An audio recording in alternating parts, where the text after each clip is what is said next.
አብይ አህመድ በዘመቻ አርበኛ አደም አሊ በተማረኩ ምርኮኞች ላይ የድሮን ጥቃት ፈጸመ። ይህንን ዘገባ አሰናድተናል። መነሻውን ምስራቅ ወለጋ ዞን ጊዳ አያናና ሲቡ ስሬ ወረዳዎች ያደረጉት የአገዛዙ ሰራዊት በ22 መኪኖች በመጫን የአማራ ፋኖ በወለጋ ይገኝበታል ወደ ተባለው አቤ ደንጎሮ ወረዳ ውባንጂ ቀበሌ በቀን 9 2018 ዓ.ም ጦርነት ከፍቷል። ይህንን ጉዳይ አሰናድተናል፣ ትሰሙታላችሁ።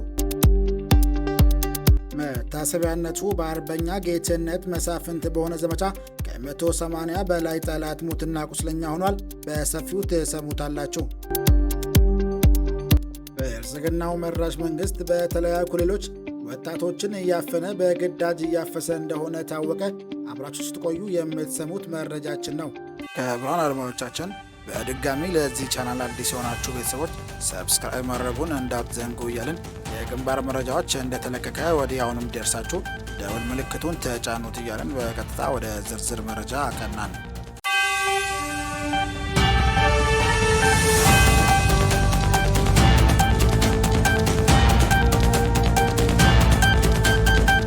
አብይ አህመድ በዘመቻ አርበኛ አደም አሊ በተማረኩ ምርኮኞች ላይ የድሮን ጥቃት ፈጸመ።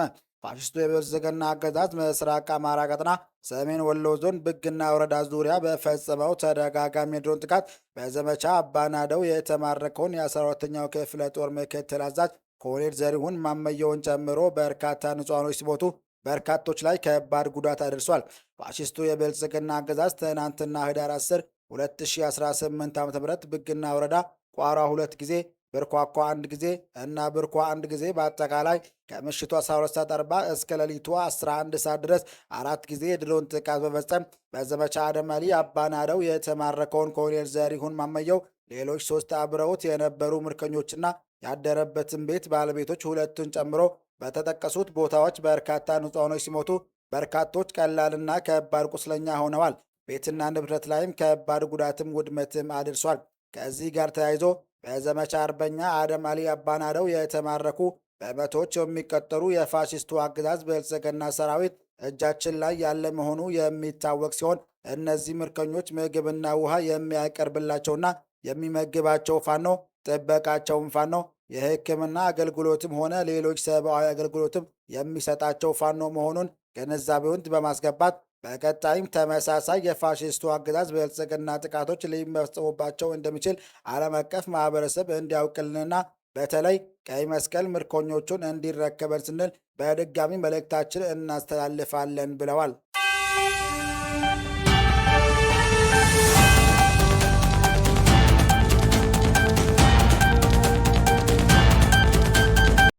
መነሻውን ምስራቅ ወለጋ ዞን ጊዳ አያናና ሲቡ ስሬ ወረዳዎች ያደረገው የአገዛዙ ሰራዊት በ22 መኪኖች በመጫን የአማራ ፋኖ በወለጋ ይገኝበታል ወደ ተባለው አቤ ዳንጎሮ ወረዳ ውባንጭ ቀበሌ በቀን 9 2018 ዓ.ም አመሻሹን ጨለማ ተገን በማድረግ ኔትወርክ በማጥፋት ለከበባ የተንቀሳቀሰው የአገዛዙ ሰራዊት ትናንትና ጠዋት ማለትም ህዳር 10 2018 ዓ.ም የአማራ ፋኖ በወለጋ አካል የሆነው ጽናት ክፍለ ጦር ላይ በአምስት አቅጣጫ ኃይሉን አሰልፎ በከባድ መሳሪያ የታገዘ ከፍተኛ ጦርነት ቢከፍትም በአምስት አቅጣጫ የተከፈተባቸውን ከባድ ጦርነት በድርጁ ወታደራዊ አዛዥ በፋኖ አደም ተፈራ እየተመሩ በደቂቃዎች ውስጥ አሰፍስፎ የቀረበውን የአገዛዙ ሰራዊት በመልሶ ማጥቃት ደበጥባጡን አጥፍተዋል።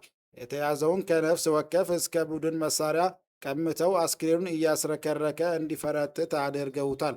በዚህ የተደናገጡት ከፍተኛ የመከላከያና የዞኑ አመራሮች ወዲያውኑ ዙ 23ን ጨምሮ ከባባድ መሳሪያ የያዘ ሰራዊት ከአቤ ደንጎሮ ወረዳ ከቱሉ ዋዩና ከቱሉ ጋኖ ከተሞች በአስቸኳይ እንዲጨምሩ አድርጎ አሁንም ከሰዓት በኋላ እንደገና ገርሽቶ ጦርነቱ ተጀመረ።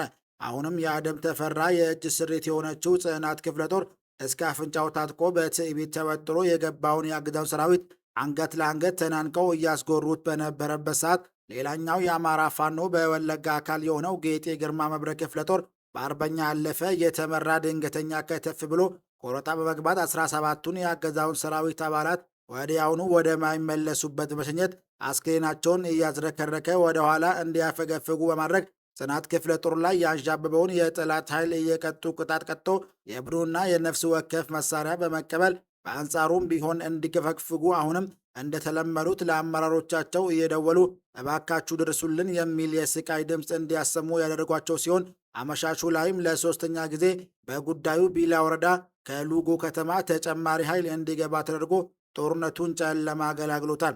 በአሁኑ ሰዓትም ከፍተኛ ምትን ያስተናገደው የአገዛዙ ሰራዊት አስክሬንና ቁስለኛውን ሰብስቦ ምሽግ ውስጥ ተጨማሪ ኃይል እየጠበቀ ይገኛል።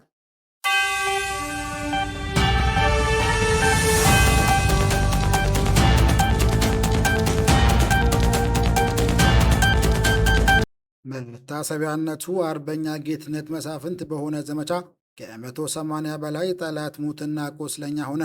ከ72 ሰዓታት በላይ ያስቆጠረው የሰሜን ጎንደር ቀጠና ውጊያ የራስ አሞራ ውብነህና የአባ ድፈን መሳፍንት ልጆች በተለያዩ ግንባሮች አስደናቂ ድል በመጎናጸፍ በበላይነት እየቋጨ ይገኛል።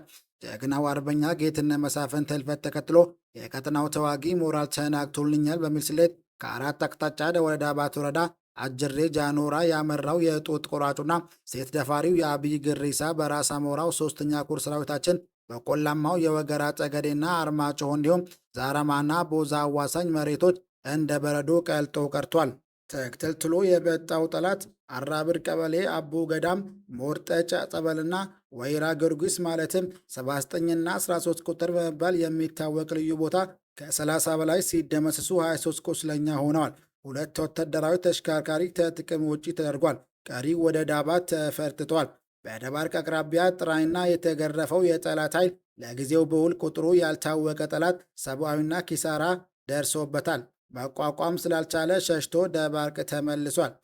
አጅሬ ወንበር የሚካኤል፣ አይረፈደ ማርያም፣ መድኃኔ ዓለም፣ ቻይና ካምፕና ተንሳኤ በተሰኙ ልዩ ቦታዎች በተደረገ እልህ አስጨራሽ ትንቅንቅ የአባ ድፈን መሳፍንት ልጆች የጌትነት መሳፍንት ወንድሞች የአብይን ሰራዊት በእሳት ቆልተውታል።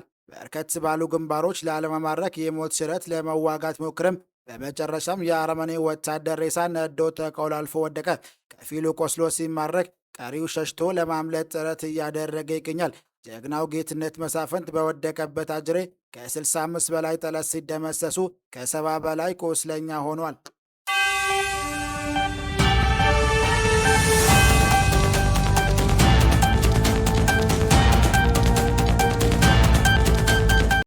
ህዝባዊ ውይይቶች ተጠናክረው ቀጥለዋል። ጀግና የጦር ገበሬ ለሆኑት በኮሩ ጦር መሪ በኮሎኔል አደም የሰንደቅ ዓላማ ሽልማት ተበረከተላቸው።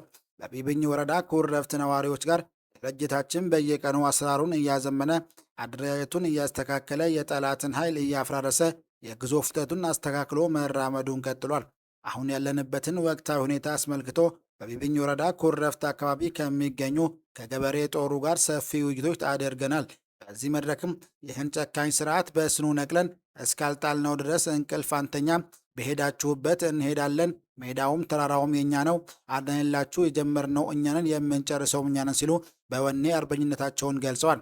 እስካሁን ድረስ በነበረው ትግል ጀግና የገበሬ ጦር አመራር ለሆኑት በኮሩ ጦር አዛዥ በኮሎኔል አደም አማካኝነት የሰንደቅ ዓላማ ሽልማት ተበርክቶላቸዋል።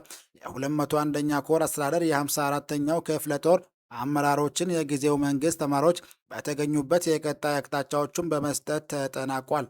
ለዛሬ ሊደርሳችሁ ይገባል ብለን መራርጠላችሁ መረጃዎች ይመስል ነበር። በሌላ ዜና ፈጣሪ እንዲያገናኘን እየጸለይን መልካም ጊዜ እንመኝላችኋለን።